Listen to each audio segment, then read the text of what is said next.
And just like that, we are into the month of May. Welcome in. It's Bill Gunner, Preston Thorne, Jen Jensen as we get you up and get you going on a beautiful, it's going to be a beautiful Thursday. Get up, get going. Preston, we got a lot to talk about. Statues, playoffs. That's all I'm saying. Oh, is that so? Okay. That's all I'm saying. Right. Maybe Nico's just looking around. For those that don't know, Nico Harrison, the GM of the Dallas Mavericks. Harrison. Yeah, maybe he's looking around and he's saying, interesting. Yeah, well, he should.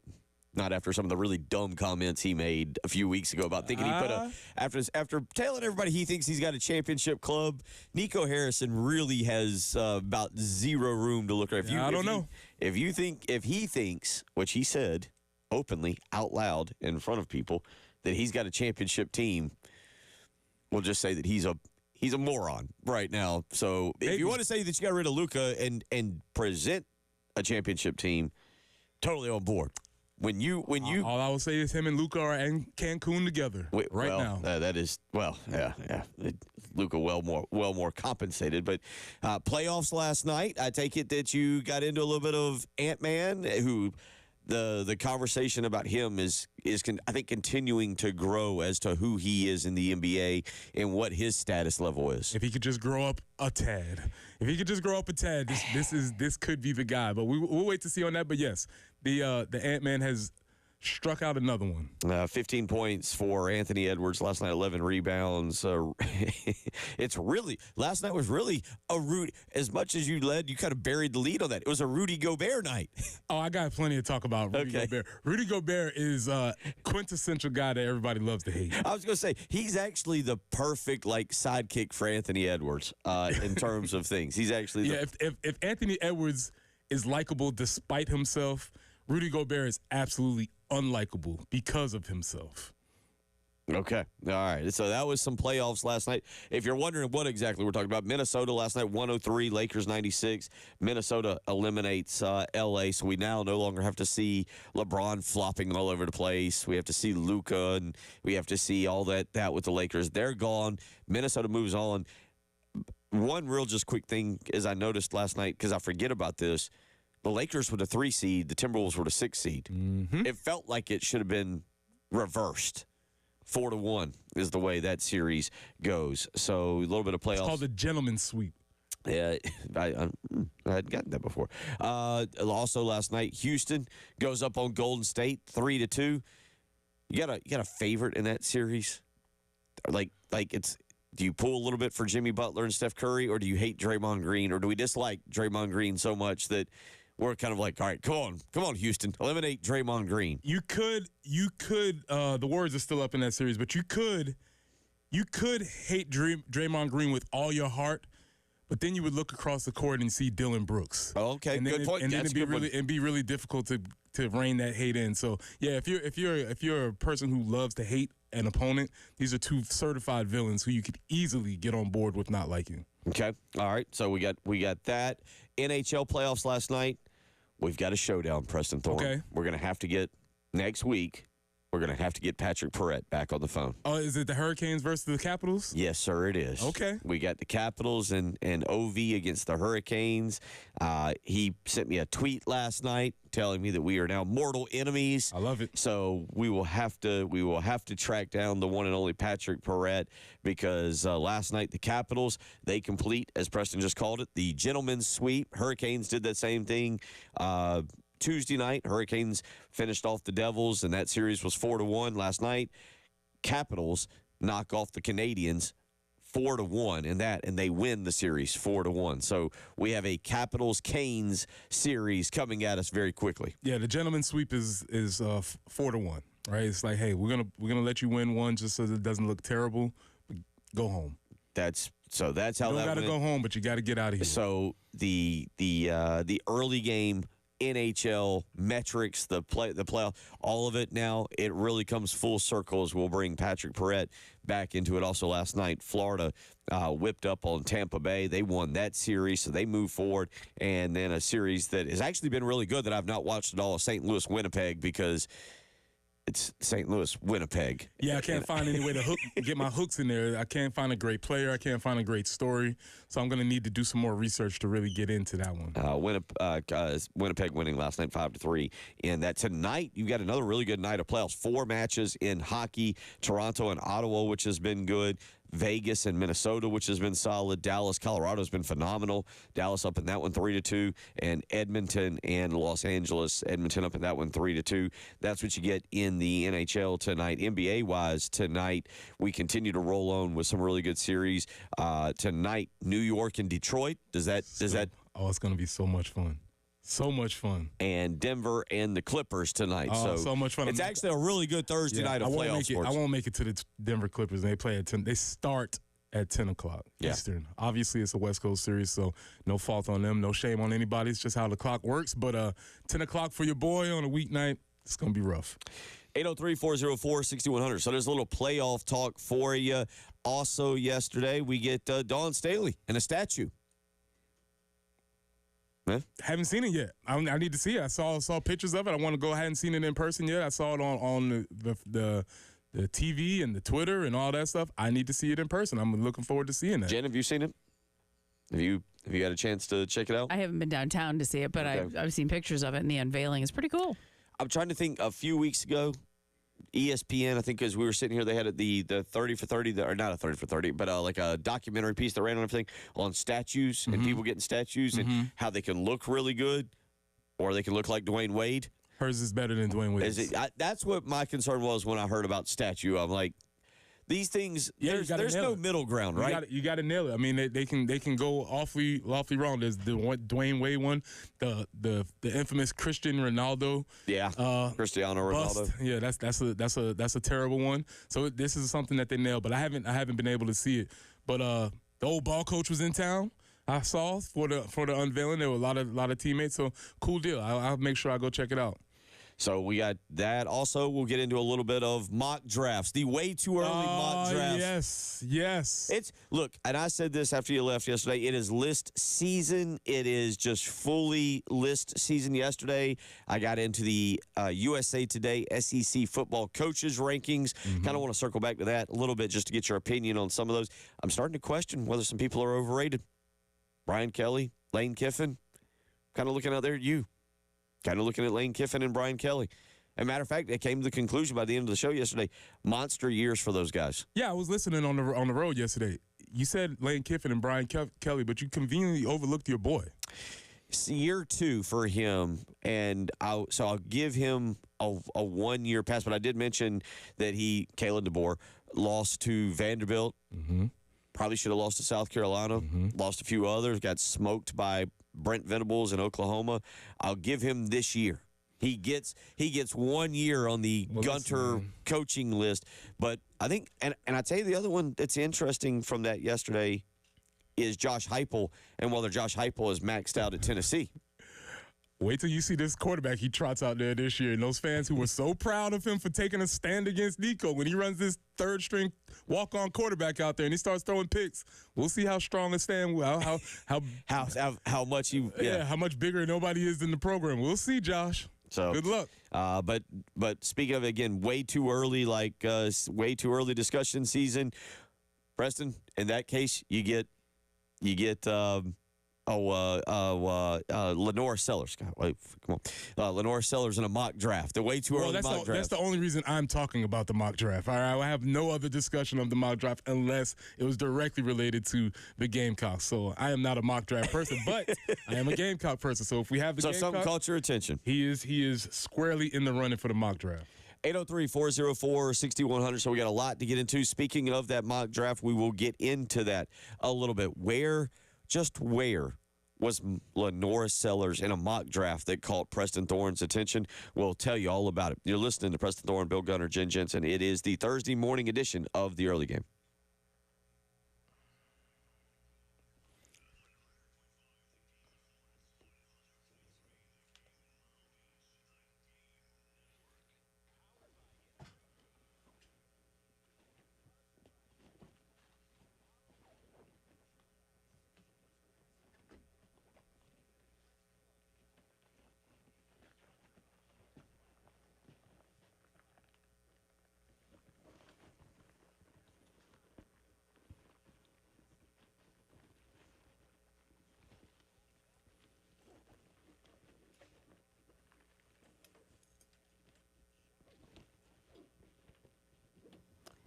When we decided to do a little bit of work in some of our bathrooms, we determined that we needed to obviously need some countertops. And it was recommended to us to head to Carolina Stone Craftsman just outside Columbia in Chapin. And man, I'm so glad that we did. Right away, felt right at home. Toured the showroom, which is absolutely amazing. Talked to them about the different options out there. We weren't exactly sure what we wanted to do. Did we want a marble? Did we want a granite? What was the best thing? There's actually leathered granite where if you flip the piece of granite over, it's not the shiny side, it's a more leathered side. That was pretty cool. We opted for that actually in the master bath, but there was so much education involved.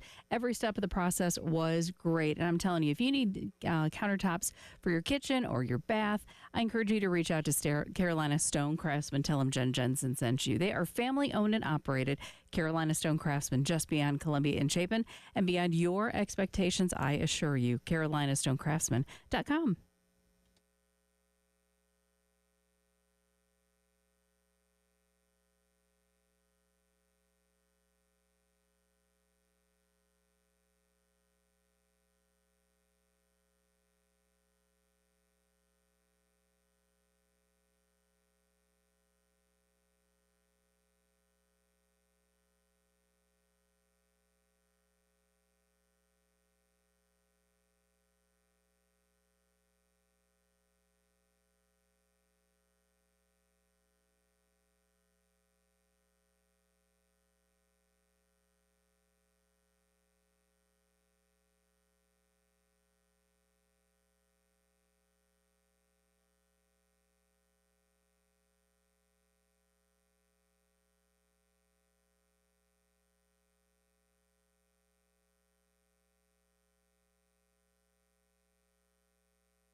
At this time, we don't have any reports of any accidents. Welcoming that this morning. Hope your Thursday morning goes off very well as far as heading to work and school. And as far as your forecast goes, man, we just couldn't draw it up much better, I don't think. 88 today, 87 tomorrow, 84 on Saturday. Could see some afternoon or evening storms. And then we'll be in the upper 70s for a few days after that. But a nice start to your morning, 64 right now on 107.5 The Game.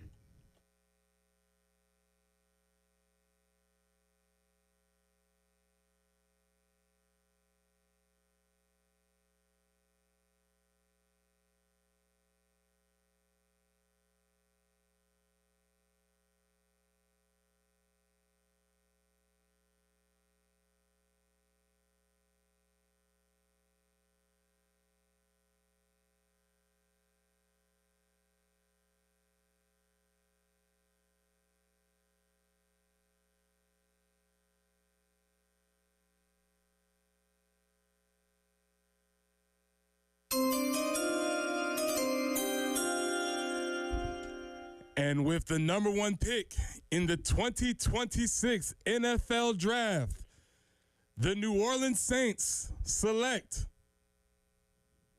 Arch Manning. Boo. Boo. Isn't that how it works? He gets booed. Well, it depends on how the New Orleans Saints feel. Now, for us, again, the only reason, welcome into the early game, Preston Thorne, Bill Gunner, Jen Jensen. The only reason we're talking mock draft right after the draft happened is because, 1, they made a list. 2, there's Gamecock connections. The first game connection is this. If the New Orleans Saints are picking Arch Manning at number 1, hey, Spencer, didn't go well for you, brother. It went actually really bad. It was not great. Something went wrong. The Spencer Rattler experiment is over in New Orleans if the New Orleans Saints are on the clock going first. So in the Athletics 2026 early mock draft, the New Orleans Saints have selected Arch Manning. And now, with the number 2 pick, I believe the pick is in. The New York Jets select quarterback LaNorris Sellers from the University of South Carolina. Boo, boo, boo. I think, by the way, it is Jets fandom to boo whoever they select. Oh, well, again, are you booing as a South Carolina fan because that means LaNorris is gone and he's going to have to go to the Jets? And again, in this mock draft, that means the Jets are picking number 2, which means, hey, the Aaron Glenn coaching experiment not going very well again. The Justin Fields experiment went very, very badly. Well, Jen can attest to the Justin Fields experiment going not very well in Chicago. And it's not Justin Fields' fault. I was going to say, yeah, I don't blame Justin Fields for that, actually. Actually, when you get to the 3rd team and it's not going well again. Yeah, Yeah. That's a whole other discussion, though, that we won't go down a path of because we don't do radio here in Pittsburgh and New York or Chicago. But yeah, I'm actually surprised that they've given up on Justin Fields for what appears to be the Aaron Rodgers experience, but they still don't appear to be set on that. We'll see when that happens. Well, the New York Jets in this mock draft did select LaNorris Sellers. And so what does that mean? If LaNorris Sellers is getting picked in this way too early mock draft, number 2, what did that mean happened for the Gamecocks this season?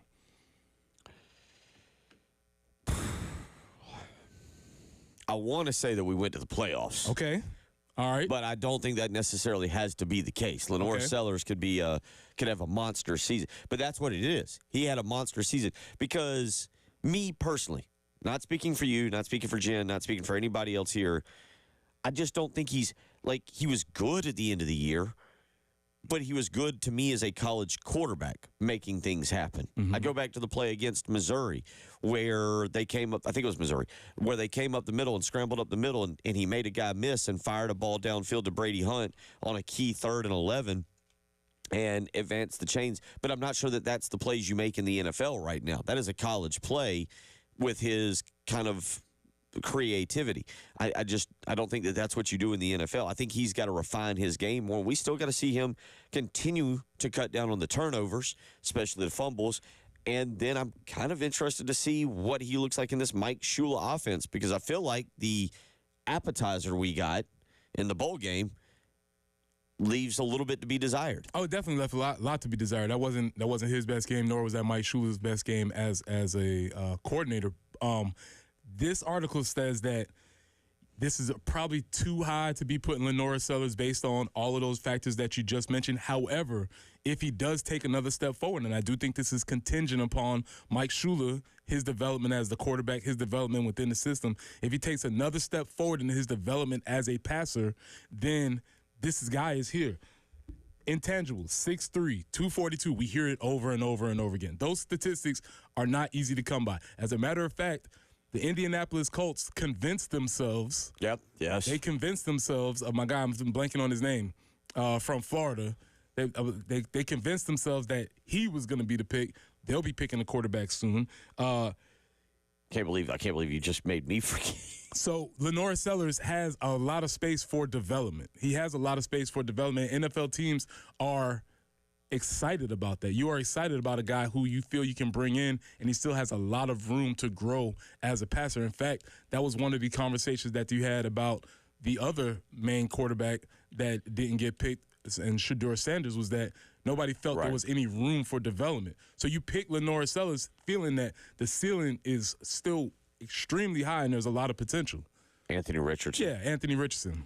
You know, Anthony Richardson, I have no reason to follow the Colts and or Anthony Richardson. So as I now pull his name up and look at his stats, do you know his stats from last year? Not a lot.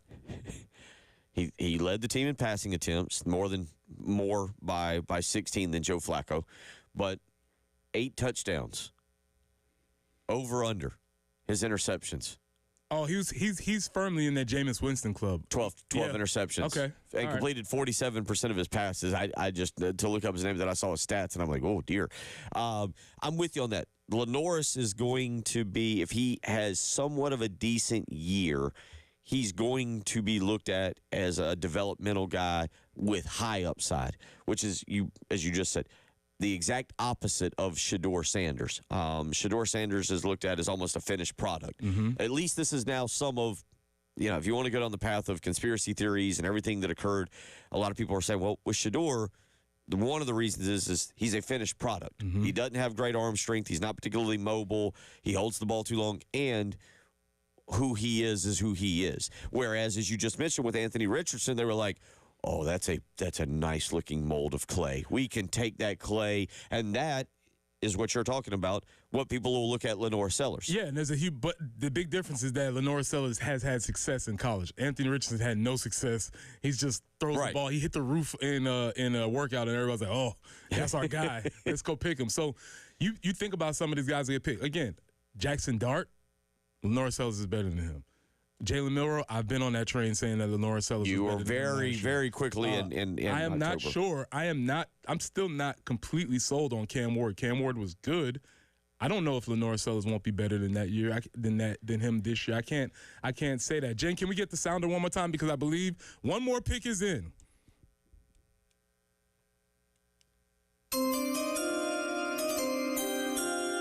For the 2026 draft, at pick number 5, the Cleveland Browns select Drew Allar, quarterback from Penn State.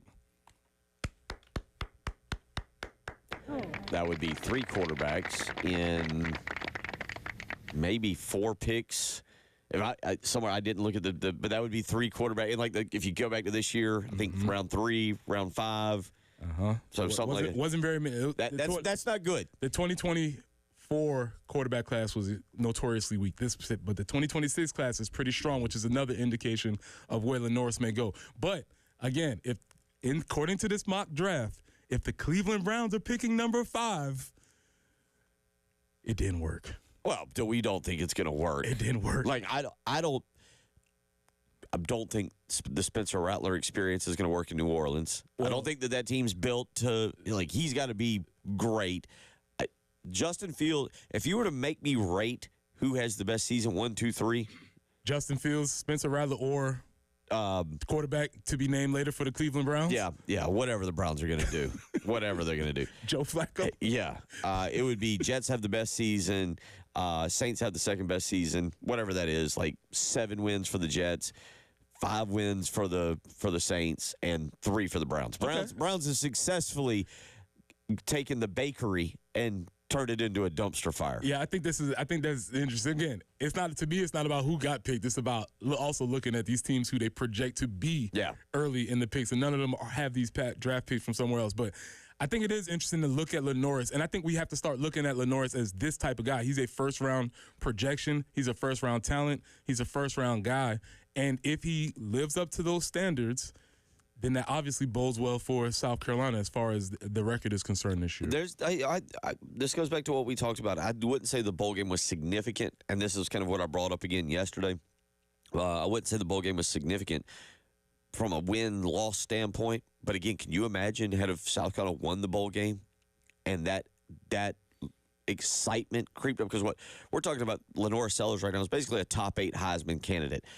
This is now the second mock draft we've seen come out where he is a first-round pick. One of them had him at 10, to the Rams. Pro Football Talk, I believe, had him at 10. It was either Pro Football Talk or Pro Football Focus, but had him at 10 to the Rams. Now we're talking about him at 2 to the Jets, which I do find hilarious. Not from the standpoint of 2. I find it that we're already writing the Jets off, and it's still a long way to go. Probably a right decision, though. But with that being said, can you imagine if South Carolina won the game and been 10-3, and he had played like he played against Missouri, A&M, and Clemson, and then we're talking. I mean, the expectation level for him is grown exponentially, and that's with losing your final game. Yeah, and also when you look at these other 2 quarterbacks, Drew and Arch, those are both playoff quarterbacks. So what if he had made it into the playoffs and maybe the rest of the country had gotten to see him? It's a good point. So there's something. Well, there Arch got in there. He played some snaps, obviously, but limited. And Arch is a guy, and I said it yesterday, Lenore Sellers is more proven than Arch Manning. For sure. Lenore Sellers is far more proven than Arch Manning. We saw when Arch got in against Georgia, got cooked. Did look impressive. It was not great. Georgia defense was ready that time. Yes. 803-404-6100. We'll get back into some baseball. Will we cry? Are we going to cry? Well, we've been crying all season, so maybe we need this to a little bit of a balm for the pain that has been this year. We'll explain when we come back. You're listening to Preston Thorne, Bill Gunner, Jen Jensen. It is the early game.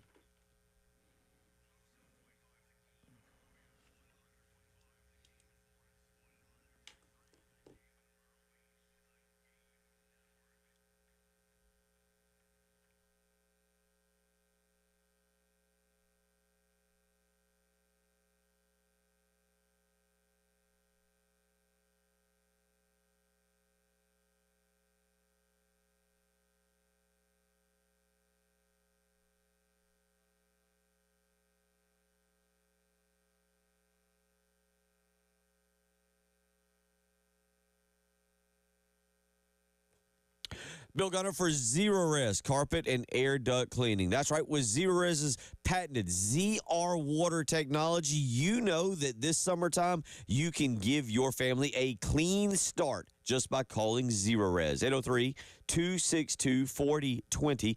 Why settle for old school chemicals and harsh soaps when you can enjoy that patented ZR water technology for your carpets that will keep them cleaner longer? And right now you can get 3 rooms of carpet cleaned for just $119. Give them a phone call, 803-262-4020. Mention me, Bill Gunner at 1075 The Game to secure this deal. You can also book online, ZerorezColumbia.com. You make sure you also might want to ask about Zerorez's commercial cleaning. If you got a business, Zerorez knows how to help you as well. But give them a phone call, 803-262-4020. Mention me, Bill Gunner at 1075 The Game, and get 3 rooms of carpet clean for just $119. Zerorez, spell it backwards or forwards. It's the right way to clean.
Fabulous news. No accidents to report right now. Not seeing anything that's going to be a major slowdown.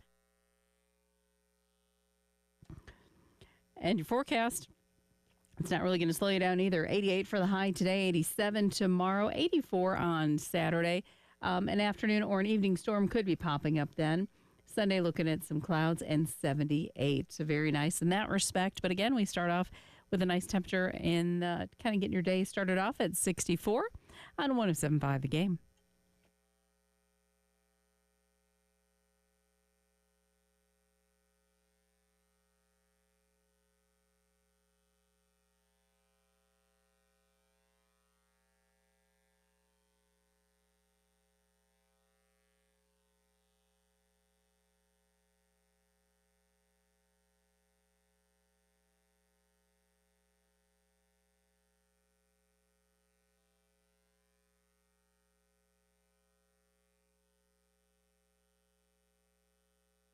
There's something going on. There's some spirit.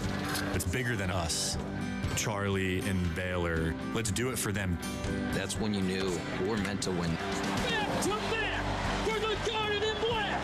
Let me tell you a story about how two brave boys taught a team to never give up. Now I'll spread my wings and I will fly. An SEC storied film, In Spirit, Wednesday, May 14th at 7 p.m. on SEC Network. That is the trailer for South Carolina baseball's SEC storied. Hey, you heard that May 14th, 7 p.m. in Preston Thorne.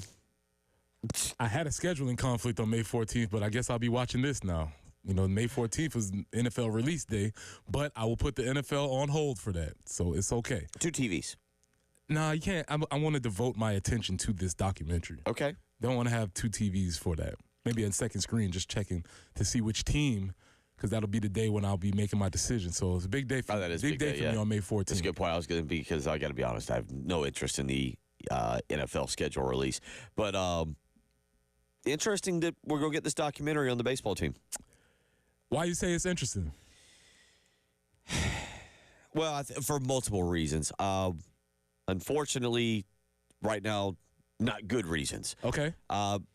Because we think we do, as a fan base, that we are a preeminent program, that we are one of the true blue bloods of college baseball. And unfortunately, you've pounded into our head, and rightfully so. Whew, it was a long time ago. I only had one child. Mm-hmm. Actually, I think the second one hit just right. I think we did a birthday one time. And how for old him. were those children? Well, yeah, Ansley would have been 3-ish. Were they still in car seats? Oh, yes. One of them was still, Austin was still in diapers. Yes. Are they in car seats now? No. Exactly. One of them's driving. Exactly. They were not in. Well, one of them can legally drive. She's not driving. Let's do a little timeline without exact numbers. Back then, they were in a car seat, maybe even rear facing. Now they are driving. That is a long span of time between successes. Well, and let me say this: we don't know when success is going to come again. Here's the part. If you look off into the distance, I don't see Omaha's very far away right now. Where's Omaha? We cannot find it. Oh boy, you as we're doing this segment, you're making me think. Where's Omaha? GPS recalculating. Can't find Omaha. Can't find the stakes, man. Can't find the stakes. Yeah, what's the name of that place? The Drury? We can't even remember the name of the steak place anymore. Is it open? Yeah, that's open, a oh gosh. You might go to Omaha and be like, what's going on here? Let me just look. 70. So,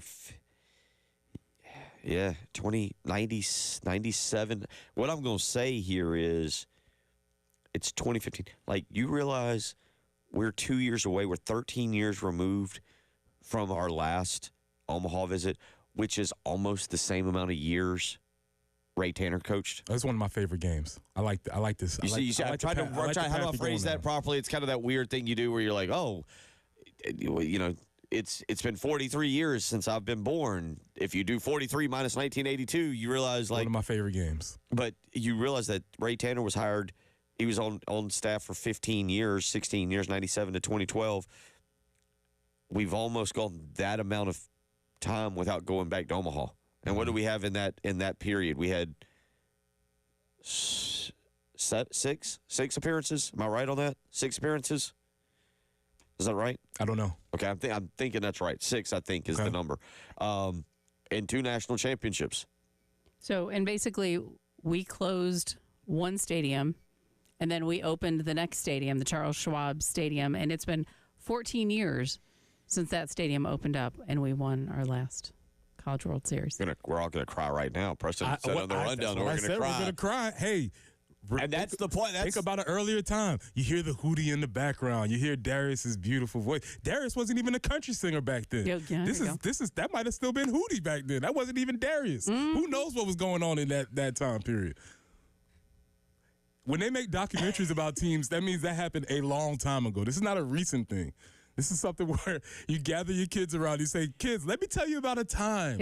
In yesteryear, the days of yore. Gather around, kids. I turned 43 Saturday, and you've got me like going back through my life now for the last 13 years, thinking about all that's evolved and changed in my life in the last 13 years. I was 30 years old. I was a fresh. Still had the world. We were both 30. We were both 30. We were because we're the same age. Yeah, world had open possibilities. It's not the same now. So I speak for many of you listening now. Wow. The point is this. That was a long time ago. And based on the conversation that we were having yesterday about Paul Mainieri, about the baseball program, it doesn't feel like we're anywhere close to that direction. We have drifted further from there than we are now. But let me ask you this, because this is, I guess, where I'm battling myself right now as you're making me do this segment, and I was totally unprepared for this. Does it feel closer than it is? Because I feel like it's closer. I feel like I'm looking back. Like I feel like I'm now. That's how nostalgia works. You're making me realize how far ago it was. You're really making me realize how many things have changed in my life. That's my job. Nostalgia works. Nostalgia makes you think something is closer than it actually is. It's like the things in the rearview mirror may appear closer than they are. Yes, it looms large in our lives because we were of age when that happened. But again, when you ask your son, when you ask somebody who may be 25 years old now when that was happening, that was a long time ago. And we keep, and I'm waiting until the end of this weekend to make my proclamation, but we keep harping on the history and that's done. Yeah, it's time to make new history. That was then, this is now. And where are we now? I said this yesterday, and I'm just going back and I'm looking now because it's kind of revisionist history, like in our mind, how we think things. So I started doing radio in 2009. I started the month before my daughter was born. And I learned, or at that time, I thought, radio's easy because we had 3 straight. In 2009, they lost in the regional. The first year. Actually, I started in 2009. So in 2010, my first full year, South Carolina made a run to the College World Series. So what happened? We did radio, but we did meaningful, non-cut up, joking radio all the way through almost the end of June. Then you got to 4th of July. You took those days off, and then you came back for SEC Media Day. So, and we've kind of had this. We've discussed this, like the way the baseball team's going. We're kind of looking at May being like, oh boy. Like nobody's going to want to talk baseball. Nobody wants to hear that anymore. So, but my first 3 years of doing radio, Preston, were, you've got South Carolina athletics almost through the end of June, middle of June, but you've almost got, so there was no little, I was like, this is an easy job. This is fairly simple. I've learned differently over the last 13 years. That's not how it occurs every year. We don't go back to the College World Series. We don't. It's starting in June. We gotta fill some time here on the radio program. Oh, okay. I didn't realize this is how it worked. And what I'm saying is, there's a generation of Gamecock fans, maybe 2 who have never been to Omaha. It was a decade of them who don't know anything about this. Who think that this is what it is. You may think that how it was, but there's a generation of Gamecock baseball fans who keep hearing their parents talk about all the good old days, the great times, and they're like, "Where is it? What are you talking about?" Well, this is all I know. Austin doesn't. He was just born. He was born April 20th of 2012. He has no recollection. Time doesn't exist. We all know that time doesn't exist before you were born. I was not prepared for this segment. We all know that the day you were born, that's when time starts. And so for all those folks who were born those years, this great history that we keep harping on, it's not a thing. And I keep reiterating that we're further from that now than we've ever been. No, you're right. Well, in '97, South Carolina's baseball program was. Bill, I know what you're saying. 1990s. That was a. Why are we bringing up the 90s, brother? The 90s? And the 90s had terrible music, so, why are Yeah, we bringing but it what up? I'm saying is South Carolina baseball back then, when we act like South Carolina baseball had been great prior to the arrival of Ray Tanner, it had been good. Bobby Richardson had done great things in the 70s, but there was about a 20-year streak of not going to the College World Series back then. So I get what you're saying, but I go back to what you're kind of saying is as we are growing up, as we're hitting kind of our formative years, our teen years, we didn't know anything about South Carolina baseball being good. I knew South Carolina baseball being mediocre, to which you're saying now seniors in high school that were 5 years old at the time were like, yeah, mediocre baseball. Super regionals, the regional got it, but no, I don't know anything about them being in the College World Series. Also, I'd like to say to your son, the 70s and the 90s are all the same. It's just the past. Exactly. Yeah, no. But you say that. But in '97, when Ray Tanner took over, I didn't know anything.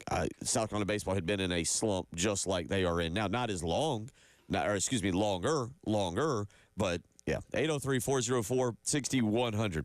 I was not prepared for that segment. That was a rundown memory lane there of how my life has evolved over 13 years. That's what this documentary is supposed to do. It's supposed to gender up good feelings for some people. I was not prepared to relive the last 13 years of my life in a 7-minute segment. 803-404-6100. You're listening to the early game.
Hey friends, welcome to Maycember. It's like all the craziness of December without all the fun cookies and twinkle lights.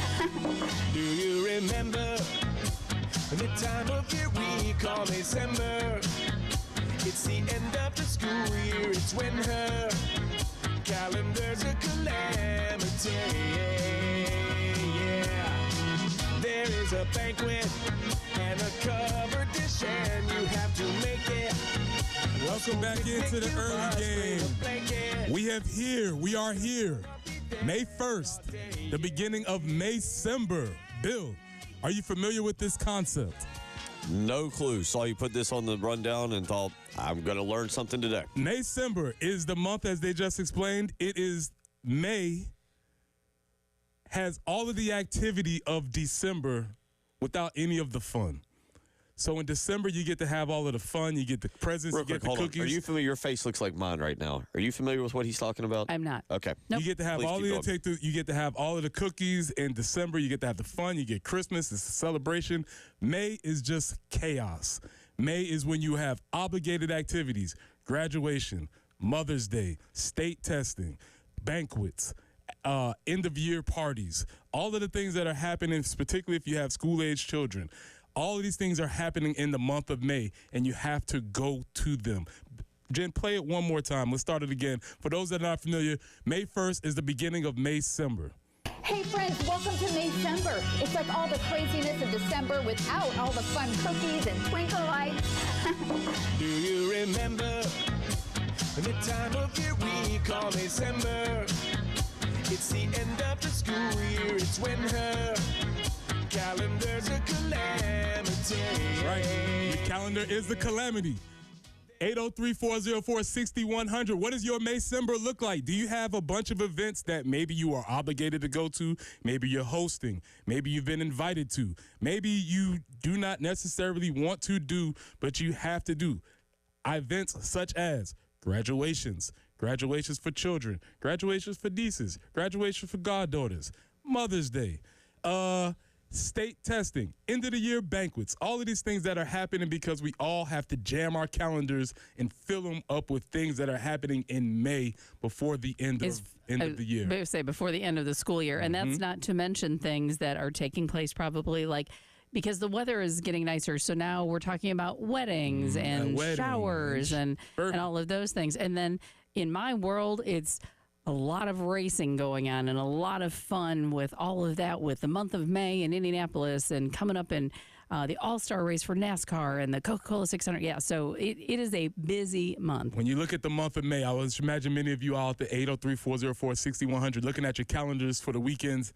I imagine they are slammed with stuff that is happening. So if you have not heard of the term is Maycember. And welcome to it. It's here, May 1st. Hope we all survive to the end. Yeah, I actually, we talked about this in one of our meetings that I thought April was more of that because we had Darlington, we had the Masters, we had the Heritage, you had the spring game, you had Easter, you had spring break for kids. May, of course, me personally, speaking only for me, a couple weeks ago mapped out 9 straight weeks of like, oh, this is what's happening. And it was basically through Father's Day that I went 9 straight weeks of like, oh, wow, that's busy. I'm trying to think May. AAU tournaments. Well, soccer tournaments. Travel ball. Unfortunately, yeah, we're not doing that now because Austin has decided to tear his ACL, and we're removed from any more dance recitals. Is it recital season? Oh, yes, it is. Is it? Oh, okay. Are we familiar with this from personal experience? Do we have a dancer in our midst? Do. Yes. You have not shared that. I will send pictures from this one if I survive. Good luck. Really good luck. Yeah. No. I hate to say it. I'm trying to think. My May is kind of freed up. PGA Championship in a couple weeks. Some Braves games, but I got to admit, I don't share this sentiment. Cool. I think my kids are at an age where I'm missing a lot. Like a 9th grader, daughter's a freshman, son's in 7th grade. Again, because of the recent injury last weekend, he's kind of on the shelf. So to be quite honest, I'm kind of thinking ahead here. Not much going on this month. Well, I have a graduation. I have a dance recital. I have Mother's Day. I have these are 3 different weekends. Then you have Memorial Day, which I'll take that one. That one sounds fun. Yeah. We have another kindergarten pre-K graduation. Yeah. We have state testing. We have a lot of things that are happening we have an end of the year gymnastics banquet. Yes, I look at you. I can see your eyes are glazing over as you're going through the Thorne family calendar. It's a lot. Yeah, 803-404-6100. You keep slumping in your seat. Like, we're getting lower and lower and lower. 803-404-6100. What does your May-December look like? What events do you have that maybe you're looking forward to, maybe you're not? A couple of y'all weighing in. Texter weighs in, says, I'm a teacher, father of a son who's graduating and is still being recruited for baseball, and have been on 3 field trips in 3 weeks in a row. Oh, field day time. Field trips. Field trips. Day. Can't wait till June. Yeah. Okay. All right. I feel a little bit better about myself after that segment. Felt bad about myself in the previous segment. Feel better after this one. Hour 2 on the way.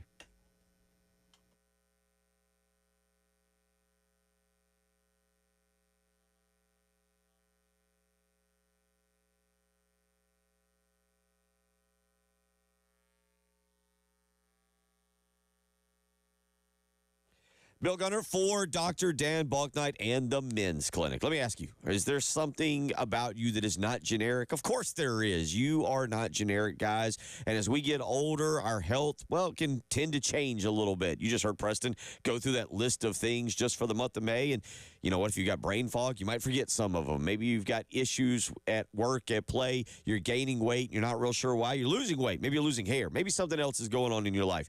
That's why you need to call the Men's Clinic, because at the Men's Clinic, they understand there's nothing generic about you. So why are you settling for general medical care? At the Men's Clinic, they are the experts in men's health and believe all men deserve to live their best life. Call today and schedule an appointment. 803-875-MENS. Dr. Dan Balknight and his team, they give you a safe, comfortable, easy environment to talk about any health issues you're experiencing. So line up an appointment today. 803-875-MENS.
For your morning commute, we're seeing pretty decent conditions out there. A little bit of scattered road construction, but as far as any accidents, not having any reports of those at this time. Great news there. Certainly Hope it stays that way. 88, that's what we're looking for your high today. 87 tomorrow. 84 on Saturday, but maybe some afternoon or evening storms could pop in. And then for the weekend, looking at 78 actually on Sunday. Right now, 74 on the early game.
Maycember. I have learned something new this morning. Preston Thorne has taken me on a ride here the last two segments. That's what we're supposed to be doing. 3. We even gave you a mock draft. We even That's sporty sports. We even went to the future. The sporty sports stuff, you can put on the rundown. I'm prepped and prepared for. The the 6:30 segment, in which was supposed to be about sports, turned into me reflecting on my life the last 13 years, and we'll get back into that. That went a direction, and then you walking us through Maycember, and me kind of being like, man, I'm like in a small time zone where all those things you just said aren't happening right now, but we're about to cycle back to them as the kids get a little. I think there's a small gap where people like me avoid those. Maybe from about 8, I think kids up to about 10. May also a big birthday month. Oh, yes. So you talk about the kids, like the parties, the little kids' parties. Yes. And you move forward. So, all right, welcome in. 803-404-6100 is. And just on that note, hey, 2 hours max. That's all we need. You don't need more longer than a 2-hour party, but that's a whole other conversation. Yeah. That's all we need. And we will probably set it for 2 hours. I come 15 minutes late. We leave 15 minutes early. It's perfect. We don't need an all-day affair. Well, is it a party or an open house? We can call the open house. We can call it a drop-in. Whatever we want to do. So that you don't feel obligated. Because if it's an open house, you drop in, drop out. Let's just put a time limit on it. Open house. Good terminology on that. I like good terminology, yeah. 803-404-6100. I tell you what, let's give you, because we love you, let's give you a chance to win some Fireflies tickets for tonight. They're taking on the Hickory Crawdads tonight over at Segra Park, and we have got 2 family 4-packs of tickets for tonight. We'll take callers 4 and 5. Callers 4 and 5. 2 family 4-pack of tickets to give away right now. 803-404-6100. Call in. Jen will take your phone call. We'll give callers 4 and 5 a family 4-pack of tickets.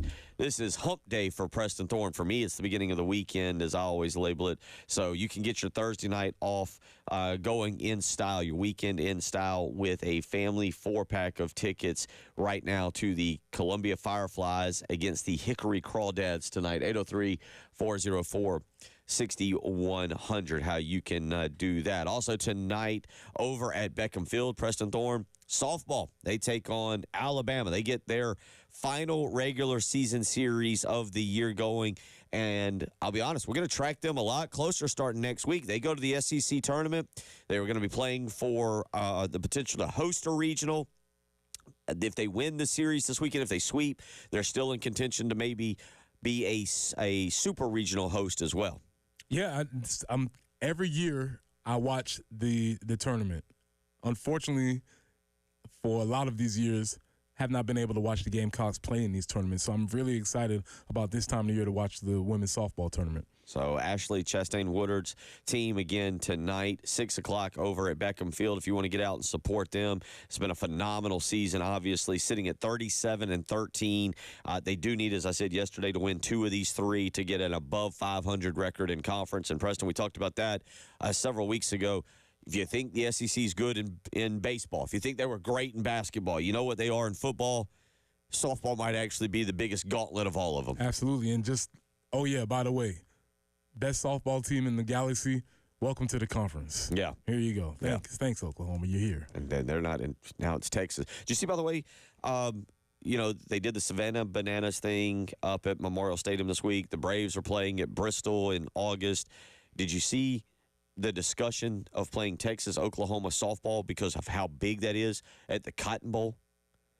Okay.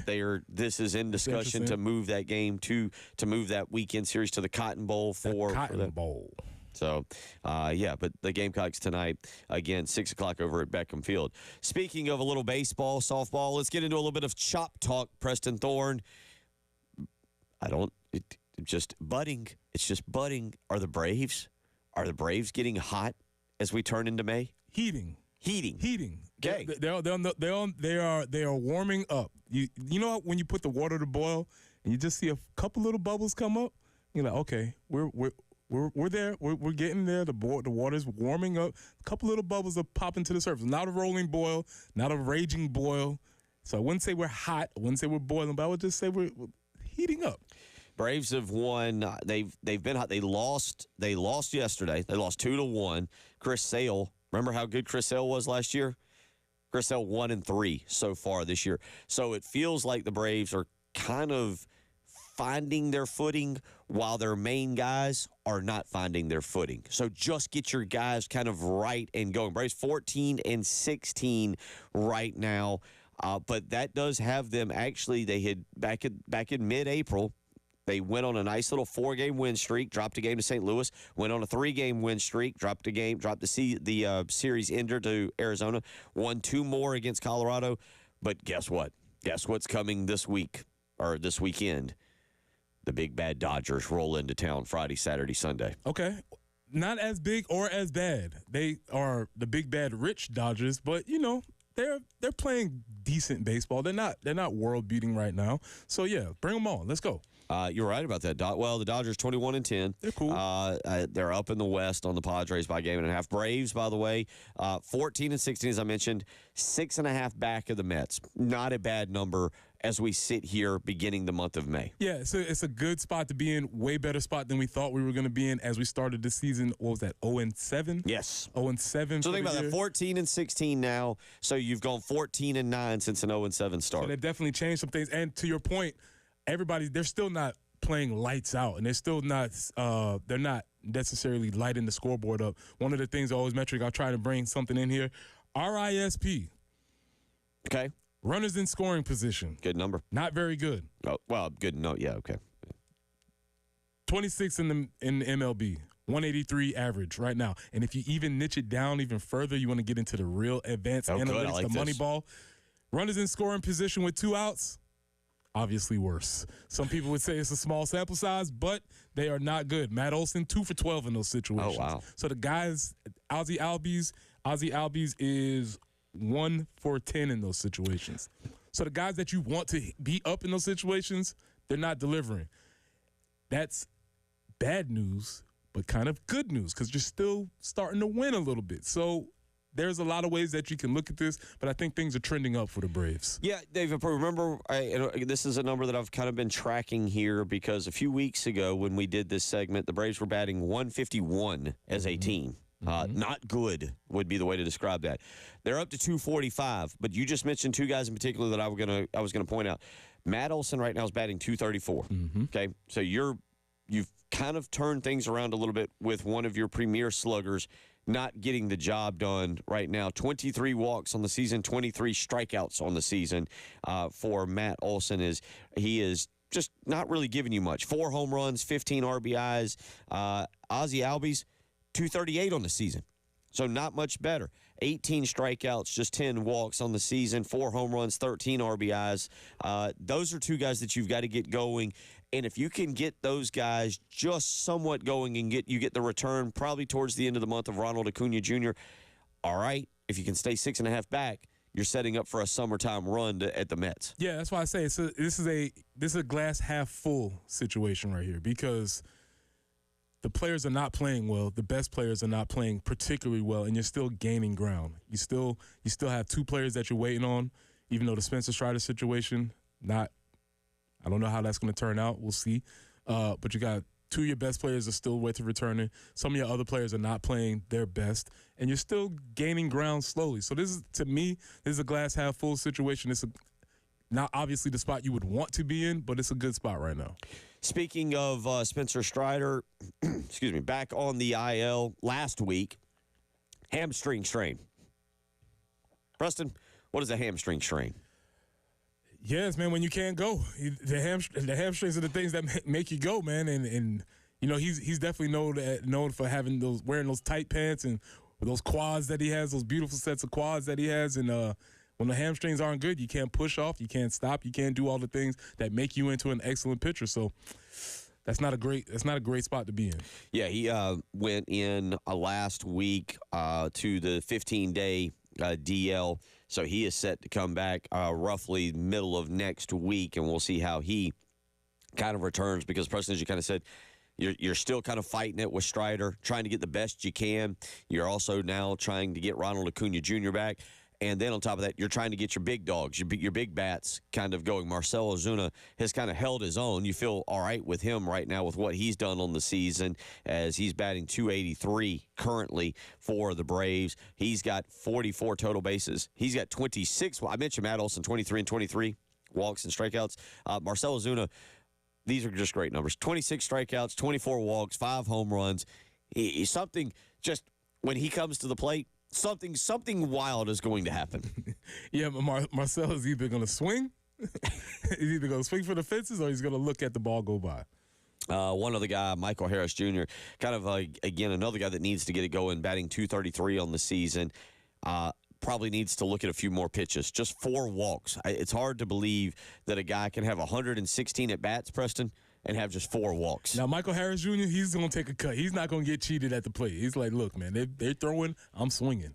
And Austin Riley swings a lot. 7 walks on the season, 41 strikeouts, batting .280 right now for them. So that's really interesting. So the guy who has the largest amount of strikeouts also has the highest batting average on the team. Very true, yeah. So that's an interesting correlation. So there is a little bit of chop talk breaking down the Braves, as again they are set for a big series. Dodgers roll into town this coming weekend, Friday, Saturday, Sunday. Those will all be premier games coming up on Major League Baseball Network on Friday night, Fox on Saturday night, and ESPN on Sunday night. That'll be followed with a 4-game set next week, Monday, Tuesday, Wednesday, Thursday against the Reds. That'll be in Atlanta before a trip to Pittsburgh for next weekend. So the Braves actually go on a quite a run here. No days off. They'll play Friday, Saturday, Sunday, Monday, Tuesday, Wednesday, Thursday, Friday, Saturday, Sunday, Monday, Tuesday, Wednesday, Thursday, Friday, Saturday, Sunday. You get the point? No days off. No day off until Monday, May the 19th. Baseball's crazy, man. 162 games in 180 days is wild. No days off. So the Braves get going, and it'll be Grant Holmes, Schwallenbach, and Bryce Elder throwing the weekend for the Braves. 8:03, folks. You're listening to Preston Thorne, Bill Gunner, Jen Jensen. It is the early game.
We don't have any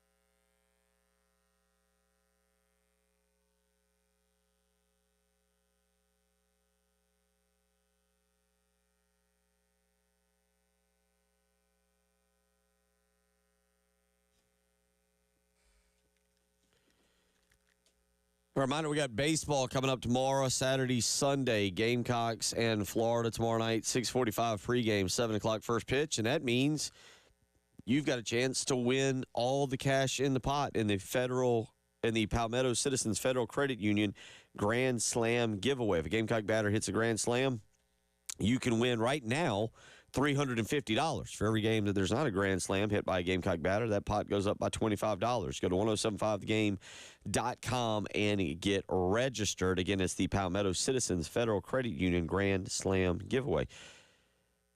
All right, 7:20. Ulbrich is finding that out.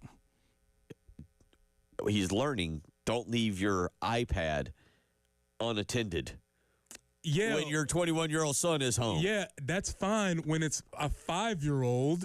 When your 5-year-old is roaming around and you don't want him to get into your little information, of course, but your 21-year-old child.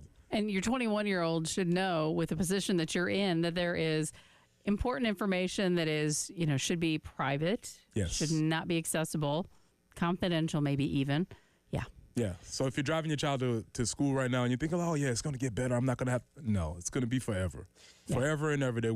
They'll still do stupid stuff. If kids don't continue to do stupid stuff. If you're wondering what we're talking about, yesterday the NFL fining Jeff Ulbrich and the Atlanta Falcons for what they deemed failing to prevent the disclosure of confidential information distributed to the club in advance of the NFL draft. That was a lot of words to describe what they got fined for.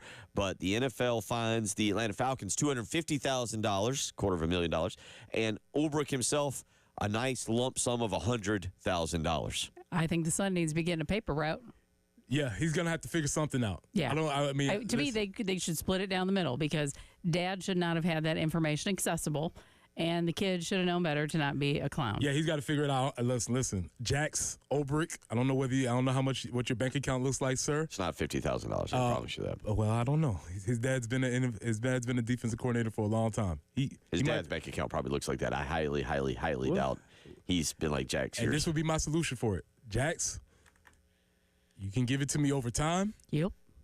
We can do this in the will. I'll just leave you $100,000 less. Whenever I get up and whenever I croak, just look at the bill. It's $100,000 less than you would have had because you were an idiot when you were 21 years old. So if you kind of don't understand what's happened here, is 21-year-old son admitted to prank calling Shedeur Sanders. This has kind of become public. We played the audio the other day of the prank call where Jax Ulbrich got hold of Shedeur Sanders' private personal phone number. And I don't really know how this works. Well, the way it works is the NFL sends out secure numbers to all of the draft picks so that they can make sure that they're available to have that great shot where they're answering the phone. And so you get a secure number from the NFL for each position, each draft pick who's going to be in those top rounds. So that is confidential information. And that's why Shedeur was saying that. That's why it's believable because nobody else would have that information. But we've coming to find out that other players throughout the draft were also prank called, not by Jax. Tyler Warren. But there were also other players who were prank called during this time. I'm kind of interested because a couple people weighed in. Brad says it's a prank call. Get over it. Another texter says, hold on a second, especially Preston. Weren't y'all just making light of how not serious this was a couple days ago? Oh, yeah, absolutely. I think it's just a prank call. I don't think it was the end of the world for everybody else. But for you, as the defensive coordinator of a high-pitch, multi-million-dollar organization, you cannot let confidential information skate out the door like exactly. that. Prank calls are one thing. It's the method of how that information. Yep. And also, Jax, when you know your dad is in a very high power, influential position, you can't be an idiot like this. You want to prank call anybody else? No problem. But in this situation, yeah, you deserve to fine. It's cool. You're not going to jail. You're not freedom of information. It's not, but hey. You know what? I want to know one thing. I want to know one thing and one thing only. Did he use like a caller ID block? Or did he like call from his cell phone? No. Because here's why. Because if he used caller ID block, I would never have admitted to that. Well, here's the thing, Bill. Like, you two are the two prank calling people. Like, if you get a prank call from the early game, it's coming from Preston Thorne or Jen Jensen. Here's the thing. He didn't have to use caller ID block because they filmed it for YouTube. Twitch, yeah. Yeah, Twitch, whatever the heck Twitch is. The Twitch was on Shadour's side. Right. But the prank was filmed on him and his friend's side where they filmed it. So he didn't have to go through all that. Morons. So, yeah. So maybe he's not paying the fine for the prank call. Maybe he's just paying the stupid tax. How about that? Yeah, Can we all agree on that? $100,000 for being a dummy. Fine. That's cool. Well, how does the team respond? Like, I mean, obviously, $250,000 fine to the team. Well, I'm sure they're not thrilled to be paying that. Like, so what repercussions to Dad are there on this? Like, yeah, I mean, hey, $250,000 out of his bank account. It's not great when I don't think Jax Ulbrich has sideline passes anymore. He probably shouldn't. I'm thinking, yeah. I'm thinking his sideline privileges have been revoked. I'm probably thinking his access to the facility, because you don't want to run into the owner, the general manager, the head. You don't want to run into anybody who is higher up than your dad when you're wandering through the halls. Like, hey, just going to see Dad in his office. No, you're not. You're going to stand outside. He'll meet you at the door. Yeah, you can stand in the corner with your nose against the corner. This is just, it's dumb. It's dumb. There's just no other way to describe this. And I do actually feel bad for the dad because, I mean, honestly, you're right at 21, but you would think Jeff Ulbrich would look around and be like, it's my iPad. How dumb is my son to, like, take that number, film it. I didn't realize you YouTube filmed it and do this. And by the way, Jeff Ulbrich's quote, I promise my son and I will work hard to demonstrate we are better than this. What are you going to do? Not prank call anybody anymore? From here moving forward. You can actually password protect things? What do you mean you're going to demonstrate we're better than We're better than this. What are you going to do? And you just wonder how much other information has gotten out there. Well, and that's where the seriousness comes in, because if we're talking about a high-level organization working through confidentiality and all of these other types of things, then you don't want that type of information being just left around all willy-nilly around the house. Ulbrich went on to say he was not aware of what happened until after the draft, and he was not happy and shocked when he was informed. Do you think he called him by his full name? Oh, Jackson Scott Ulbrich, you come here, son, right now. Did he send him a mean text? What did he do? How did he get? 803-404-6100. What have you done in your life and you knew your parent when your phone rang and your parent was calling you? You're like, I don't want to answer this. Jax had to answer that one. He was like, oh boy. like did he look down and see his dad? Do you think he knew at that moment? I bet Dad knows. Yeah, as soon as the video went out. Dummy. You big dummy. Ulbrich went on to say 21-year-old dummy. That Shedeur and his family were amazingly gracious, more gracious than they needed to be in a moment like this.